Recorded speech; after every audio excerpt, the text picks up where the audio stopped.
سفید جھوٹ اور کیا ہو سکتا ہے؟ تو جیسے مریم نواز شریف صاحبہ کی طرف سے کہا گیا کہ پنجاب سے سیاسی گند صاف کرنے کا وقت آ چکا ہے، تو اس سے بہت سے لوگ سمجھے کہ شاید مسلم لیگ نون سیاست سے دور ہو رہی ہے، مریم نواز شریف صاحبہ استعفیٰ دے رہی ہیں، کیونکہ سب سے زیادہ گند انہی لوگوں کی طرف سے سیاست میں ڈالا گیا ہے، پھیلایا گیا ہے۔ ادھر ان کی داسی کی طرف سے بھی ایک بیان ملاحظہ کر لیجیے۔ عمران اور بشرا کی ناکام بغاوت کے ثبوت سامنے آ گئے، جنہوں نے انقلاب لانا تھا ایک دوسرے پر ٹاؤٹ ہونے کے، جاسوس ہونے کے الزامات لگا رہے ہیں۔ بہرحال ان کی دوسری بات درست ہے، لیکن پہلے جو ان کی طرف سے کہا گیا کہ عمران خان اور بشرا بی بی کے بغاوت کے ثبوت سامنے آ گئے، عمران خان جیل کے اندر موجود تھے، ان کے ساتھ ملاقات کرنے کے لیے بھی انہی لوگوں سے اجازت لینی پڑتی ہے۔ انہوں نے کیسے بغاوت کر دی؟ بہرحال جھوٹ بولنے میں چونکہ کوئی خرچہ نہیں آتا، بلکہ کہیں نہ کہیں ان کو فائدہ ہو جاتا ہے، اس لیے جھوٹ پہ جھوٹ گھڑے جا رہے ہیں، جھوٹ پہ جھوٹ بولتے چلے جا رہے ہیں۔ مریم نواز شریف صاحبہ کی طرف سے جس طرح کہا گیا کہ پنجاب سے سیاسی گند صاف کرنے کا وقت آ چکا ہے، تو کیا یہ خاندان سیاست سے الگ ہو؟ اگر یہ الگ ہو جائے تو پاکستان سے ایک منٹ میں سیاسی گند صاف ہو سکتا ہے۔ باقی پی ٹی آئی کی اعلیٰ قیادت یکجان اور متحد ہے، یہ میں کس بنیاد پر کہہ رہا ہوں؟ کل تک یہی باتیں آ رہی تھی کہ ایک لیڈر ادھر جا رہا ہے، دوسرا لیڈر ادھر جا رہا ہے، ان کے مابین کسی قسم کا کنسنسس بھی نظر نہیں آ رہا ہے۔ کچھ لوگ کہہ رہے ہیں کہ عمران خان نے سنگجانی جانے کا فیصلہ کر لیا تھا، کچھ لوگ کہتے ہیں کہ ڈی چوک جانے کا فیصلہ کیا گیا تھا، اور عمران خان کی طرف سے کہا گیا تھا کہ ڈی چوک ہی میں احتجاج ہوگا۔ بہرحال تحریک انصاف کے لیڈر واپس میں ایک دوسرے کے خلاف بھی بیان بازی کرنے سے نہیں کتراتے، گریز نہیں کرتے، لیکن جیسا کہ ہم نے کہا کہ تحریک انصاف کی اعلیٰ قیادت وہ یکجان ہے، متحد ہے۔ اعلیٰ قیادت سے مطلب اعلیٰ ترین قیادت ہے، وہ کون سی قیادت ہو سکتی ہے؟ وہ عمران خان ہو سکتے ہیں، بشرا بی بی ہو سکتی ہیں، اور علیمہ خان ہو سکتی ہیں۔ یہ تین بڑی قیادتیں ہیں تحریک انصاف کی۔ گو کہ عمران خان کی طرف سے کہا جاتا ہے کہ بشرا بی بی کا سیاست کے ساتھ تعلق نہیں ہے، لیکن جیسے ہی عمران خان تھوڑے سے سائیڈ لائن ہوتے ہیں، جیسے عمران خان سے رابطے ختم ہو جاتے ہیں، تو بشرا بی بی ٹیک اوور کر لیتی ہیں اور عمران خان کی تائید کے ساتھ ہی وہ سارا کچھ کرتی ہیں۔ بات ہم نے کی کہ تحریک انصاف کی اعلیٰ ترین قیادت یکجان ہے، متحد ہے۔ وہ کس بنیاد پر کہا؟ کل علیمہ خان کی طرف سے یہ کہا گیا تھا، باقاعدہ انہوں نے پریس کانفرنس کرتے ہوئے صحافیوں سے گفتگو کرتے ہوئے انہوں نے کہا کہ ڈی چوک میں جس طرح سے بشرا بی بی کی طرف سے قیادت کی گئی ہے، لیڈ کیا گیا ہے، انہوں نے کہا کہ انہوں نے بالکل درست کیا ہے، ان کو یہی کچھ کرنا چاہیے تھا۔ اور پھر عمران خان کا بھی آج ٹویٹ سامنے آ گیا ہے، جس میں ان کی طرف سے کہا گیا کہ ہم نے ڈی چوک ہی جانا تھا اور بشرا بی بی نے جو کچھ کیا میرے کہنے پر کیا۔ میرا خیال ہے کہ آپ کے سامنے عمران خان کا تازہ ترین یہ ٹویٹ رکھ دینا چاہیے۔ آج اہل خانہ نے مجھے اسلام آباد قتل عام کی مکمل تفصیلات سے آگاہ کیا، کیسے ہمارے پرامن مظاہرین پر سیدھی گولیاں چلائی گئیں اور آئین و قانون کی بات کرنے والے درجنوں نہتے شہریوں کو شہید اور سینکڑوں کو زخمی کیا گیا۔ اب تک 12 شہداء کی تفصیلات سامنے آ چکی ہیں۔ عمران خان کی طرف سے کہا گیا کہ یہ جو بربریت ہوئی ہے پاکستان کی تاریخ کا سیاہ ترین باب ہے۔ یحییٰ خان اور پارٹ 2 ملک پر مسلط ہو کر بیٹھ گیا ہے۔ میں نے سپریم کورٹ سے مطالبہ کیا ہے کہ غیر جانبدار جوڈیشل کمیشن بنا کر نہتے اور پرامن شہریوں کے قتل عام کی تحقیقات کروائی جائیں اور قتل عام کا حکم دینے والے اور اس میں ملوث عناصر کو سخت سزا دی جائے۔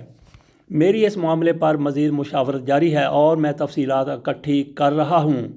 ہم اس معاملے کو ایسے نہیں چھوڑیں گے۔ اگر کسی کو لگتا ہے کہ ایسے خوف پیدا کرنے سے عوام چپ ہو کر بیٹھ جائیں گے تو یہ اس کی خام خیالی ہے۔ عمران خان اپنے ٹویٹ میں مزید کہتے ہیں کہ ہم اس ظلم کے خلاف تمام عالمی فورمز پر اپنی آواز بلند کریں گے۔ تحریک انصاف کی قیادت کو ہدایت کی کہ ذمہ داران بشمول شہباز شریف اور محسن نقوی پر FIR کٹوائیں۔ دنیا کے کس ملک میں جمہوری احتجاج پر یوں سیدھے فائر کھولے جاتے ہیں؟ شہداء اور زخمیوں کے حوالے سے اسلام آباد اور راولپنڈی کے ہسپتالوں کا ڈیٹا جلد از جلد پبلک کیا جائے اور تمام ہسپتالوں اور سیف سٹی کی CCTV فوٹیج محفوظ کی جائے تاکہ 9 مئی کی طرح شواہد غائب نہ کیے جا سکیں۔ میں نے اپنی پارٹی اور وزیر اعلیٰ خیبر پختونخوا کو ہدایت دی ہے کہ شہداء کے لواحقین اور زخمیوں کی دیکھ بھال اور ان کی فلاح و بہبود کی ذمہ داری لیں۔ جو لوگ لاپتہ ہیں ان کی بازیابی کے لیے تمام توانائی خرچ کریں اور جو لوگ گرفتار ہیں ان کے کیسز کی پیروائی کرنے والے وکلا کی ٹیمز کی حوصلہ افزائی کریں۔ جہاں تک آپریشن کی کامیابی اور ناکامی کا سوال ہے تو آپریشن تو بندوق کے زور پر کامیاب ہو ہی جاتے ہیں۔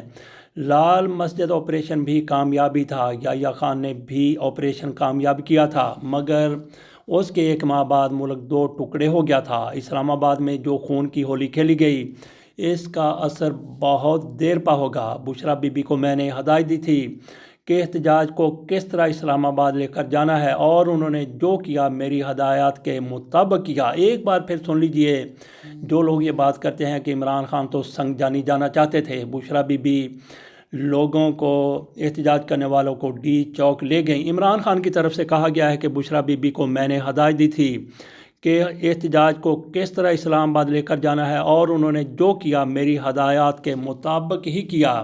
تحریک انصاف کے عہدیدار اور کارکنان متحد اور منظم ہو کر ملک پر مسلط مافیا کے خلاف اپنی حقیقی آزادی کی جدوجہد کے اگلے مرحلے کی تیاری کریں۔ یہ سیاست نہیں، یہ جہاد ہے۔ یہ عمران خان کا ٹویٹ آپ کے سامنے رکھا۔ جنرل عامر کو قطر میں پاکستان کا سفیر بنا کر بھیجا گیا ہے۔ ان کے بارے میں کہا جاتا ہے کہ ان کو فوجی قیادت کی طرف سے اکاموڈیٹ کرنے کے لیے سفیر قطر بنایا گیا ہے۔ میں ایسا نہیں سمجھتا، بلکہ یہ آصف علی زرداری کی چوائس ہو سکتی ہے۔ یہ ان لوگوں میں شامل تھے جن کو آرمی چیف بنایا جانا تھا، اس دور میں یہ موجود رہے، اور آصف علی زرداری کا پورا زور تھا کہ جنرل عامر ہی آرمی چیف بنے، لیکن قرہ یا پھر انتخاب ہوا جنرل عاصم منیر صاحب کا، اور ان کو آرمی چیف ظاہر ہے نہیں بنایا گیا۔ تو آصف علی زرداری جب صدر پاکستان تھے تو ان کے ساتھ یہ بطور ملٹری سیکٹری اپنے فرائض سر انجام دے چکے ہیں، اور ان پر ان کے اکاؤنٹ میں 3 کروڑ جمع ہونے کے بھی الزامات سامنے آئے تھے، اور پھر آصف علی زرداری نے ان کو بطور اپنے سیکٹری کے ایک پلاٹ بھی، جیسے ایوان صدر میں کام کرنے والے دوسرے ملازموں کو پلاٹ آصف علی زرداری کی طرف سے ایک دیا گیا تھا، ایک جنرل عامر کو بھی پلاٹ دیا گیا تھا۔ قطر میں جنرل عامر کی اب جو تعیناتی ہوئی ہے فوج کا اور حکومت کا، فوج کا بالکل تعلق نہیں ہے، اور حکومت کس کی ہے؟ شہباز شریف صاحب، ان کی بھی وہ چائس نہیں ہے، یہ سراسر چائس ہے، قطعی چائس ہے یہ آصف علی زرداری صاحب کی۔ بہرحال انہوں نے جنرل عامر کو اکاموڈیٹ کرنا تھا، انہوں نے اکاموڈیٹ کر دیا، وہ تو کہیں اوپر جا کر بھی ان کو اکاموڈیٹ کرنا چاہتے تھے۔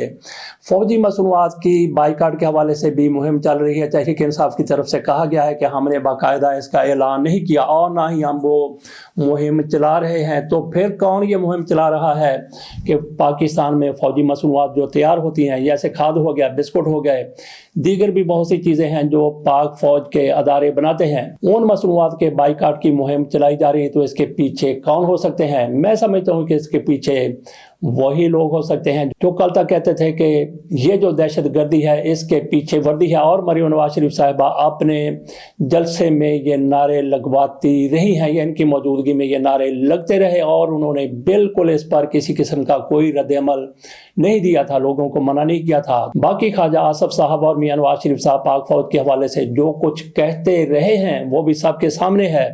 تو یہ مہم کون چلا رہا ہے؟ بہرحال جو بھی شخص یہ مہم چلا، جو بھی پارٹی یہ مہم چلا رہی ہے، اس کی حمایت قطعی طور پر نہیں کی جا سکتی۔ آپ کے پاک فوج کے جنرلوں کے ساتھ، کوئی عہدیداروں کے ساتھ اختلافات ہو سکتے ہیں، لیکن پاک فوج کے یہ ادارے، اس میں لاکھوں پاکستانی، پاک فوج کے لوگ نہیں، سیولین وہ کام کرتے ہیں، ان کے خاندان ہیں، تو ان کی روٹی روزی لگی رہنی چاہیے۔ یہ ذرا سوچ رہے ہیں مہم چلانے والے، اور یہ پاک فوج ہے، پاکستان کی فوج ہے، پاکستان کے ادارے ہیں، پاکستان کے اداروں میں پاکستانی کام کرتے ہیں۔ اجازت دیجیے